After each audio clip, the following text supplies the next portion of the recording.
জমে উঠেছে রাজধানীর পশুর হাট। প্রায় প্রতিটি হাটেই রয়েছে ক্রেতার ভিড়।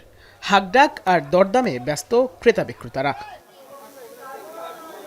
বিক্রেতারা বলছেন এখনো হাটে মাঝারি আকারের গরুর চাহিদা বেশি। 1 লাখ থেকে 2 লাখ 20 পর্যন্ত গরু আমার এখানে আছে এবং একটা গরু বিক্রি করছি।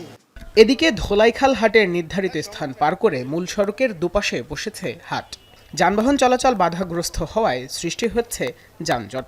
এতে দুর্ভোগে পড়েছেন যাত্রীরা। এই ধরনের হাট বাজার রাস্তার উপরে কেন? রাস্তার উপর তো কোনো ইজারা দেয় নাই। মানুষ পায়ে চলাচলের মতো জায়গা রাখে না, এমন ভাবে তারা দুই পাশ থেকে গরুর তুলে দিছে। মেইন রাস্তা বন্ধ করে যদি আপনারা যদি গরুর বাজার দেয় তাহলে কি হবে? আমাদের যানজট সৃষ্টি, আমাদের 50 টাকা ভাড়া আমি 80 টাকা যাইতেছি কি জন্য? শুধু গরুর বাজারের জন্য। যে অবস্থা এখন বিরাজ করছে, এর থেকে আবার মিউনিসিপ্যাল কর্পোরেশন যদি সতর্ক হইতো তাহলে বোধ জনগণের অনেকটা লাঘব হইতো। হাটে অব্যবস্থাপনার অভিযোগ করে বিক্রেতারা জানান বর্জ্য ব্যবস্থাপনার ঠিক নেই কোনো নজরদারি। অপরিষ্কার মলটল পড়ে রয়েছে।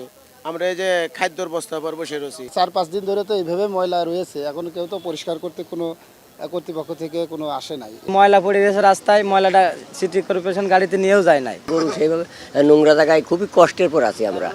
এমন অভিযোগের বিষয়ে সদুত্তর দিতে পারেননি ইজারাদার। একই প্রশ্নে ক্ষেপে যান হাট ব্যবস্থাপক।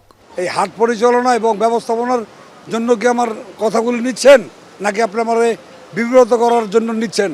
অন্যান্য বার প্রতি বছর যেটা যেভাবে হয় ট্রেন থেকে গাড়ি আমরা চলাচল করতে দিচ্ছি, আমাদের ভলেন্টিয়ার ভাইরা সেখানে কাজ করতে। আগে পর্যন্ত গরু এখানে নানা রকম ব্যাপারী অনেক রকম বলা। তিনি কলটি কেটে দিলেন। আমরা কথা বলছিলাম এই ধোলাইখালে যিনি ইজারা পেয়েছেন। অন্যদিকে ক্রেতা সমাগমে জমে উঠেছে শাহজাহানপুর হাট। দেখা মিলল খাসি ও ভেড়ার। ব্যবস্থাপনা ভালো থাকায় সন্তুষ্ট ক্রেতা বিক্রেতারা।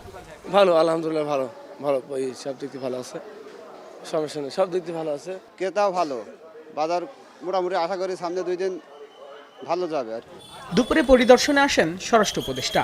জানান হাটে কঠোর নিরাপত্তা রয়েছে, কোনো অনিয়ম হলেই নেওয়া হবে ব্যবস্থা। কোনো অসুস্থ গরু যেন ঢুকতে না পারে, কেউ কোনো আহত হলে তার জন্য ব্যবস্থা রয়ে গেছে। প্রচুর পরিমাণ আনসার দেওয়া হয়েছে, এই জন্য ব্যবস্থাপনা সব দিক দিয়ে ভালো। আপনার দেখেন পুলিশের কন্ট্রোল রুম রয়ে গেছে, প্লাস আমরা যে যারা এই ইসে আছে এই ইজারাদার তাদের কন্ট্রোল রুম রয়ে গেছে। এখানে কোনো ওই ধরনের সমস্যা নেই। এবছর স্থায়ী ও অস্থায়ী মিলিয়ে ঢাকার 2 সিটি কর্পোরেশন এলাকায় চূড়ান্ত হয়েছে মোট 20টি কোরবানির হাট।